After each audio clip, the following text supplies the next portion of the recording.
हमारे विभिन्न ज्ञानवर्धक कार्यक्रम देखने के लिए आप हमें अभी सब्सक्राइब करें, बेल आइकन को प्रेस करें ताकि आप देख सकें हमारा कार्यक्रम सबसे पहले। और अधिक जानकारी के लिए फेसबुक पेज को लाइक करना न भूलें। नमस्कार, इंद्राक्षी धाम में दर्शकों आप सभी का हम हार्दिक स्वागत करते हैं। आज के दिन जिन जातकों का जन्म दिवस है, मैरिज एनिवर्सरी है, उन सभी को हमारी तरफ से बहुत बहुत शुभकामनाएं। आज का पंचांग 24 दिसंबर, दिन गुरुवार, सन 2020, मार्गशीर्ष शुक्ल पक्ष, संवत 2077। तिथि आज दशमी है, नक्षत्र अश्विनी, राहु काल 1:30 से 3, दिशा सूल दक्षिण दिशा। बहुत ही मुख्य सब्जेक्ट के ऊपर आज हम आपसे कुछ चर्चा करने वाले हैं। इस चर्चा को आप सुनिएगा ज़रूर, भले आपके काम की हो या ना हो, लेकिन थोड़ा सा वक्त निकाल करके किसी भी समय इस अंक को ध्यान से सुने। मान के चले आज ये पार्ट 1 है, इसके हम चाहेंगे तो कम से कम आपको 2, 3 या 4 या 5 पार्ट इस विशेषांक के हम जरूर आपको देना चाहते हैं। तो आइए बात शुरू करें। हवन से हम नाना भांति के अपनी सिद्धियों को जागृत करते हैं। हवन से बहुत लोग सोचते हैं कि घर की शुद्धि हो जाती है, घर का वातावरण सौम्य और शुद्ध हो जाता है। आपको ये भी जानना पड़ेगा और सीखना चाहिए जो सनातन धर्म से प्रेम करते हैं। हवन से हम नाना भांति के रोगों को दूर कर सकते हैं। ये बात 100% सत्य है। एक समय था जब आयुर्वेद के माध्यम से ही हम नाना भांति के रोगों का इलाज करते थे। भारतवर्ष में अंग्रेजी दवाइयों का ना आविष्कार हुआ और ना ही इनको कोई तूल दिया जाता था। आयुर्वेद भारत से पूरे विश्व में गया, ये सब जानते हैं, बताने की आवश्यकता नहीं है। आयुर्वेद के माध्यम से नाना भांति के रोगों को जो हमारे सुलझे हुए वैद्य होते थे वो दूर किया करते थे। उसी में से हमारे जो ऋषि मुनि होते थे तो वो भी बहुत पारंगत होते थे। अब एक ज़माना क्या था कि एक एक व्यक्ति नाना भांति की विद्याओं को सीखे हुए होता था। ऐसा नहीं होता था कि केवल नाक कान के ही स्पेशलिस्ट हैं, केवल बालों के ही स्पेशलिस्ट हैं, ऐसा नहीं होता था। एक एक वैद्य हज़ारों प्रकार की बीमारियों को दूर करने में सक्षम हुआ करता था। जी हाँ, और जो ख़ास तौर से वैद्य होते थे वो ज्योतिष का भी बहुत अच्छा ज्ञान रखते थे। और पहले तो वैद्य क्या, राजा महाराजा जो हुआ करते थे अपनी अपनी सियासतों के, तो वो भी बहुत अच्छा खासा ज्ञान रखते थे। यहाँ मैं यदि विक्रमादित्य जी को याद करूँ तो देखो कितनी प्रकार की सिद्धियाँ उनको हासिल थी, कितना उनको ज्ञान था। मैं यहाँ पर आर्यभट्ट जी को याद करूँ, वांगभट्ट जी को याद करूँ, वराहमिहिर जी को याद करूँ, और मैं चाणक्य जी को याद करूँ, है ना। तो कहने का भाव कि भारत मामूली नहीं है और ना ही था, लेकिन अब हम क्या हो रहा है कि हम लकीर के फ़कीर हैं। हम ज्ञान को मानने का प्रयास नहीं करते और ज्ञान को कोई बताने का प्रयास नहीं करते, और ज्ञान में आविष्कार की आवश्यकता है। सब कुछ पहले जैसा ही है, चांद वही है, सूर्य वही है, तारे वही हैं, ग्रह वहीं के वहीं हैं, कोई नहीं कुछ इधर से उधर हिला, सब कुछ वही है। लेकिन हिला क्या, हमारे ज्ञान की लोलुपता आती गई, ज्ञान हमारा लुप्त होता चला गया। लंबा ना सब्जेक्ट हो, पॉइंट पर आता हूँ। अब हमारे ऋषि मुनि नाना बीमारियों का इलाज हवन से किया करते थे। नाना भांति के उसमें द्रव्य होमते थे और नाना भांति के रोगों का उपचार उससे हो जाता था। आज भी ये 100% संभव है यदि आप उस चीज़ को ध्यान से सुने। अब मैं आपको मिसाल के तौर पर कुछ बातें बता रहा हूँ। बहुत व्यक्ति ऐसे हैं जिनका मियादी बुखार नहीं टूटता, हमेशा उन्हें बुखार बना रहता है। बरगद की जो जटाएँ होती हैं, बरगद की जटाओं को, बैनियान ट्री, उसकी जटाओं को आप देसी घी में लिप्त कर लें, लेकिन देसी घी गाय का हो। अब तो हम पैकेट और ये डिब्बों का जीवन से हम जी रहे हैं, अजीब सा जीवन जी रहे हैं। हमारी शैली चेंज हो गई है। शुद्ध गाय का घी हो, उसमें बरगद की जटाएं डाली जाएं, उसमें जटामासी डाला जाए, दोनों अगर तगर डाले जाएं, इंद्रजो डाले जाएं। यदि आप 3-4 दिन ऐसे किसी रोगी को बिठा करके उसके समक्ष यज्ञ कर दें तो निश्चित जानिएगा उसका बड़े से बड़ा बुखार दूर हो जाता। अब हमारे ऋषियों की एक दिल देखिए, उनका मन देखिए कि आपके रोगों के लिए भी हम हवन कर सकते हैं, श्री संपदा के लिए भी लक्ष्मी हवन कर सकते हैं, आपके ऊपर ऊत भूत प्रेत अला बला डाकनी शाकनी के लिए भी हम सावर मंत्र पढ़ सकते हैं, हनुमान जी के मंत्र पढ़ सकते हैं। आपके चेहरे को देदीप्यमान बनाने के लिए गायत्री यज्ञ, आप विशेषता देखना जिस घर में गायत्री यज्ञ होता है विधि विधान से, उन व्यक्तियों के चेहरे अलग ही किस्म के होते हैं। गायत्री साधक का जो चेहरा होता है वो दमदमाते सूर्य की तरह हो जाता है। क्यों? क्योंकि सूर्य का इसमें ध्यान किया जाता है, और जब जो गायत्री यज्ञ जिस घर में होता है देदीप्यमान चेहरा होता है, तेजस्विता उस चेहरे के ऊपर बिखरी होती है। दूसरी बात, जिस व्यक्ति को पेट की समस्या रहती हो, है ना, अनेकों लोगों के साथ पेट की समस्याएं बनी हैं, तो जो अष्टांग सामग्री आती है उस अष्टांग सामग्री को ले लें और उसमें थोड़ी सी आप क्या मिला लें, दुर्वा मिला लें, अच्छी सी सुखासी के छाए में दुर्वा मिला लें और राहु के बीज मंत्रों से यज्ञ करें। पेट की बीमारी निश्चित उस व्यक्ति की धीरे धीरे सौम्य और शांत हो जाती है। और बहुत सारी ऐसी चीज़ें, आँखों का रोग है तो लाल चंदन का बुरादा लिया जाता है और खैर की समिधाएँ ली जाती हैं, और विशेष प्रकार से सूर्य नारायण के विशेष मंत्रों की जब उसमें होम दिया जाता है तो आँखों के रोग धीरे धीरे दूर होने लगते हैं। बड़ा अद्भुत ये विद्या है।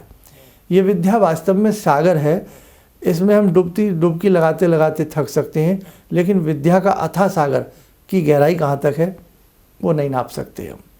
तो आज मेरा कहने का संदेश सिर्फ आपसे इतना है, हम यज्ञ के माध्यम से भी नाना भांति के रोगों को दूर कर सकते हैं। जी हाँ, आपको लगता है कि आपकी बीमारी नहीं जा पा रही है, लंबे समय से आप पीड़ित हैं या असाध्य रोगों से आप परेशान हैं, चाहे उसमें कुछ भी असाध्य रोग हो सकता है, तो नाना भांति के हमारे ऋषियों ने हमारे ऊपर अनुकंपाएँ की हैं कि जिनमें हम उन चीज़ों को कर सकते हैं।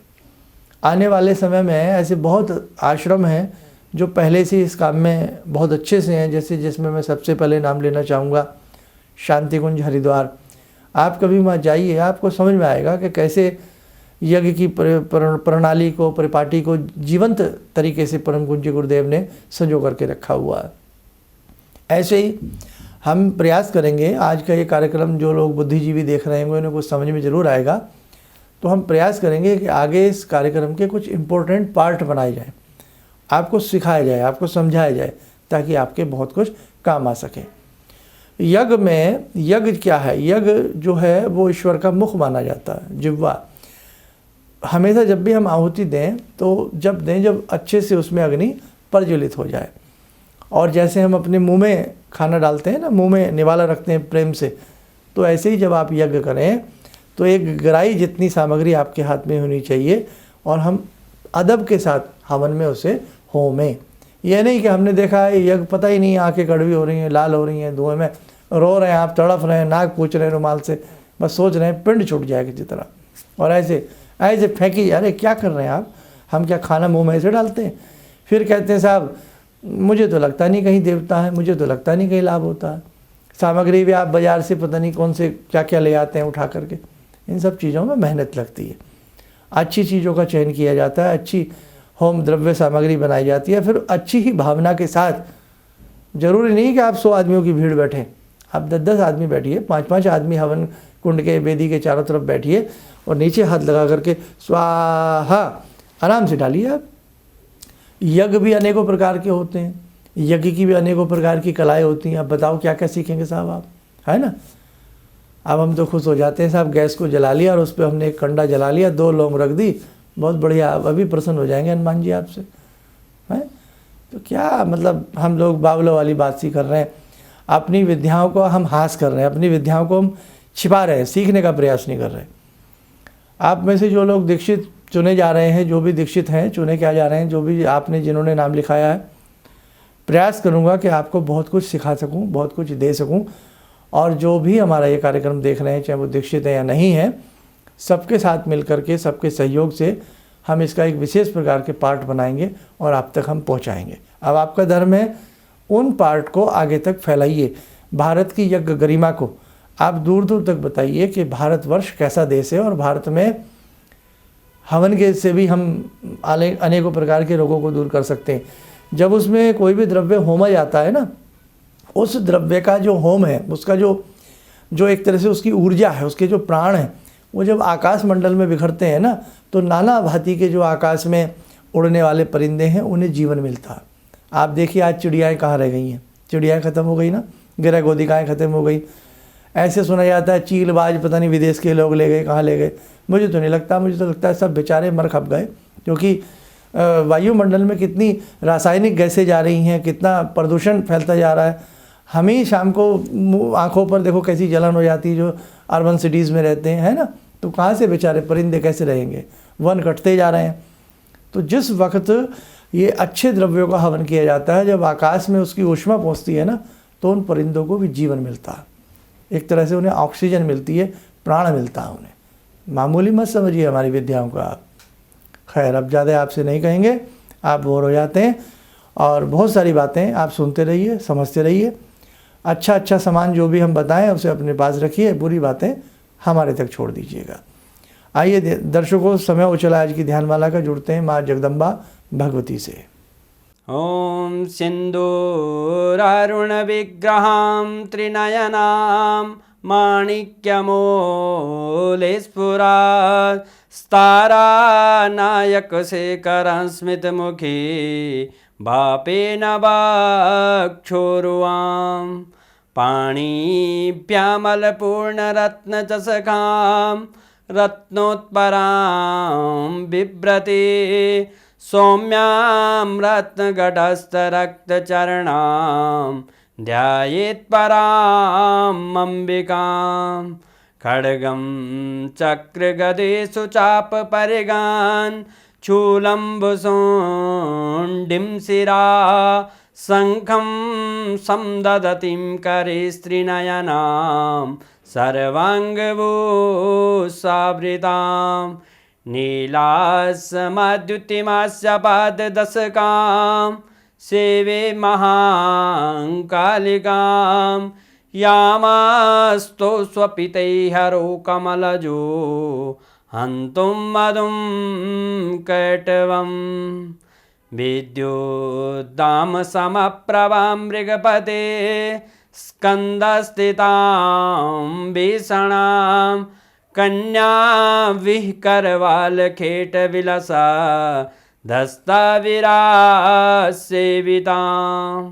हस्तैश्चक्रगदाशिखेटविशिखां चापं गुणं तर्जनीं विप्राणामलिलात्मिकां शशिधरां दुर्गां त्रिनेत्रां भजे। कवच बना लें, ध्यान करें, भगवती का आशीर्वाद हम सबके ऊपर बरस रहा है।